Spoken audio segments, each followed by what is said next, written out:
ನಮಸ್ಕಾರ, welcome to ಬಿಂದು vlogs Kannada. ನಾನು ಇವತ್ತು ನನ್ನ ಡೈಲಿ ವ್ಲಾಗ್ನ ಸ್ಟಾರ್ಟ್ ಮಾಡ್ತಾ ಇದ್ದೀನಿ. ಆಫ್ಟರ್ 2 ಡೇಸ್ ನನ್ನ ವ್ಲಾಗ್ನ ಕಂಟಿನ್ಯೂ ಮಾಡ್ತಿರೋದು. ಸೊ ನಾವಿವಾಗ ಮಲ್ಲಿಕಾ ಬಿರಿಯಾನಿಗೆ ಹೋಗ್ತಾ ಇದ್ದೀವಿ.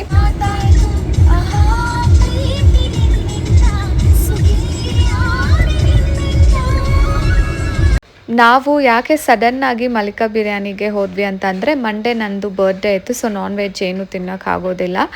ಸೊ ಅದಕ್ಕೆ ನಾವೇನು ಪ್ಲ್ಯಾನ್ ಮಾಡಿದ್ರಿ, ಸಂಡೇ ಮಲ್ಲಿಕಾ ಬಿರಿಯಾನಿಗೆ ಹೋಗೋಣ ಅಂತ ಪ್ಲ್ಯಾನ್ ಮಾಡಿ ಹೋಗಿದ್ದು. ನಂದು ನಮ್ಮ ಅಣ್ಣದು ಇಬ್ಬರದು ಒಂದೇ ದಿವಸ ಬರ್ಡೇ ಆಗಿರೋದ್ರಿಂದ ನಾವು ರೆಸ್ಟೋರೆಂಟ್ಗೆ ಪ್ಲ್ಯಾನ್ ಮಾಡಿದ್ವಿ. ಬಟ್ ನಮ್ಮ ಅಣ್ಣ ಬರೋಕ್ಕಾಗಲಿಲ್ಲ.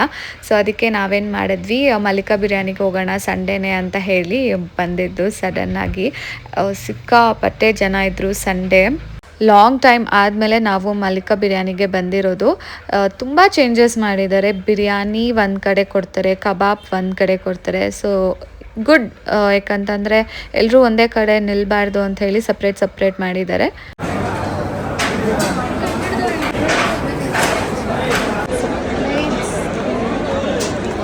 ಚೆನ್ನಾಗಿತ್ತು. ಸ್ವಲ್ಪ ಹೊತ್ತು ಅಲ್ಲೇ ಕುತ್ಕೊಂಡು ಚಿಟ್ ಚಾಟ್ ಮಾಡಿಕೊಂಡು ಆಮೇಲೆ ಮನೆಗೆ ಹೋದ್ರಿ.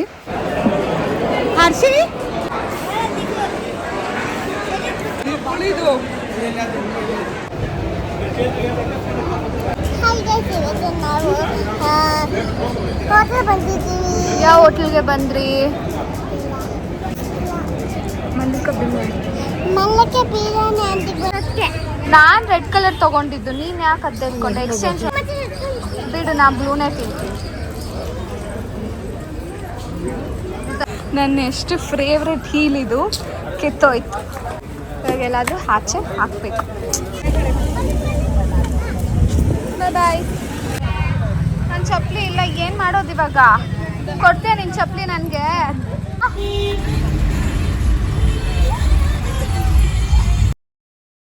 Back to my YouTube channel. ನಿನ್ನೆ ನನ್ನ ವ್ಲಾಗ್ನ ಕಂಟಿನ್ಯೂ ಮಾಡೋಕ್ಕಾಗಲಿಲ್ಲ. ಒಂದು ನನ್ನ ಬರ್ಡೇ. ನಿನ್ನೆ ನನ್ನ ಊಟ ಎಲ್ಲ ಮಾಡಿಕೊಂಡು ಮನೆಗೆ ಬಂದಮೇಲೆ ವ್ಲಾಗ್ ಮಾಡೋಕ್ಕೆ ಆಗಲೇ ಇಲ್ಲ. ಸೊ ಅದಕ್ಕೆ ನೆಕ್ಸ್ಟ್ ಡೇ ವ್ಲಾಗ್ನ ಕಂಟಿನ್ಯೂ ಮಾಡೋಣ ಬರ್ಡೇ ದಿವಸ ಅಂತ ಹೇಳಿ ನನ್ನ ಬರ್ಡೇ ದಿವಸ ನನ್ನ ವ್ಲಾಗ್ನ ಕಂಟಿನ್ಯೂ ಮಾಡ್ತಿದ್ದೀನಿ. ಬೆಳಗ್ಗೆ ದೇವಸ್ಥಾನಕ್ಕೆ ಹೋಗೋಕ್ಕಾಗಲೇ ಇಲ್ಲ. ಇವಾಗ ಸಾಯಂಕಾಲಕ್ಕೆ ದೇವಸ್ಥಾನಕ್ಕೆ ಹೋಗಬೇಕು. ಆ್ಯಂಡ್ ನನ್ನ ಬರ್ಡೇ ದಿವಸ ಹಸ್ಬೆಂಡ್ ಅವರು ಗಿಫ್ಟ್ ಕೊಟ್ಬಿಟ್ಟಿದ್ದಾರೆ ನನಗೆ. ಸೊ ಏನು ಗಿಫ್ಟು ಅಂತ ಹೇಳಿದ್ರೆ, ಫ್ರೇಮ್ಸ್ ಕೊಟ್ಟಿದ್ದಾರೆ. ಯೂಶಲಿ ನಮ್ಮ ಮನೇಲಿ ಒಂದೇ ಫ್ರೇಮ್ ಇದ್ದಿದ್ದು, ಅದೂ ಯಾವುದು ಅಂತ ನೆನಪ ಫ್ರೇಮು ಇಲ್ಲಿದೆ, ನಿಮಗೆ ಕಾಣಿಸ್ತಿದೆಯಾ ಇಲ್ಲಿ? ನಮ್ಮ ರಿಸೆಪ್ಷನ್ ದಿವಸ ನನ್ನ ಸ್ಕೂಲ್ ಫ್ರೆಂಡ್ಸ್ ಬಂದು ಈ ಫ್ರೇಮ್ನ ಗಿಫ್ಟ್ ಮಾಡಿದ್ದು. ಸೊ ಈ ಫ್ರೇಮಲ್ಲಿ ನನ್ನ ಫೋಟೋಸ್ ಎಲ್ಲ ಹಾಕ್ಕೊಂಡು ಇಟ್ಟಿದ್ದೀರಿ. ಆಮೇಲೆ ಕೇಕ್ ಶೋಗೆ ಹೋದಾಗ ಆದಿನ್ಗೆ ಆ ಫ್ರೇಮ್ ಒಂದು ಮಾಡಿಸಿದ್ದು. ಗಿಫ್ಟ್ ಏನು ಅಂತಂದರೆ ಇಲ್ಲಿ ಕಾಣ್ತಿದೆಯಲ್ಲ, ನಮ್ಮ ಆದೆ ಫುಲ್ಲು ಗೀಚಿಕ್ಬಿಟ್ಟಿದ್ದಾಳೆ. ಸೊ ಅದೊಂಥರ ಸೊ ಈ ಫ್ರೇಮೇ ನನ್ನ ಹಸ್ಬೆಂಡ್ ಅವರು ನನಗೆ ಗಿಫ್ಟ್ ಮಾಡಿರೋದು. ಹಾಗೆ ಇದು ಒಂದು ಫ್ರೇಮ್ ಚೆನ್ನಾಗಿದೆ ಅಲ್ವಾ ಫ್ರೇಮು? ನನಗಂತೂ ತುಂಬಾ ಇಷ್ಟ ಆಯಿತು ಈ ಫ್ರೇಮ್. ನಾನು ನನ್ನ ಹಸ್ಬೆಂಡ್ ಅವ್ರಿಗೆ ಹೇಳ್ತಿದ್ದೆ ಫೋಟೋ ಫ್ರೇಮ್ಸ್ ಮಾಡಬೇಕು ನಂದು ಅಂತ ಹೇಳಿ.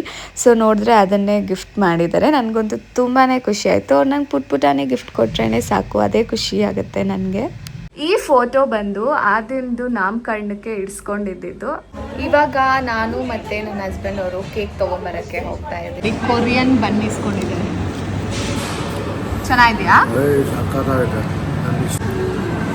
ಬಿಸಿ ಇದೆ.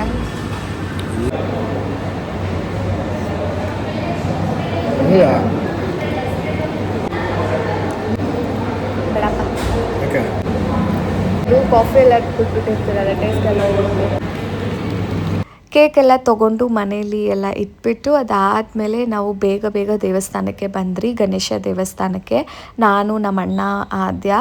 ನಮ್ಮಣ್ಣ ಹೊಸ ಗಾಡಿ ತೊಗೊಂಡ್ರು RX 100. ಅದಕ್ಕೂ ಹಾಗೆ ಪೂಜೆ ಮಾಡಿಸ್ಕೊಂಡು ಮನೆಗೆ ತೊಗೊಂಡೋದ್ರಿ. ಈಗ ಇಬ್ಬರ ಹತ್ರನೂ RX 100 ಇದೆ. ಒಂದು ನನ್ನ ಹಸ್ಬೆಂಡ್ ಅವ್ರ ಹತ್ರ, ಇನ್ನೊಂದು ನಮ್ಮಣ್ಣ ಅವ್ರ ಹತ್ರ. ಸಿಂಪಲಾಗಿ ಬರ್ಡೇನ ಸೆಲೆಬ್ರೇಷನ್ ಮಾಡಿದ್ವಿ.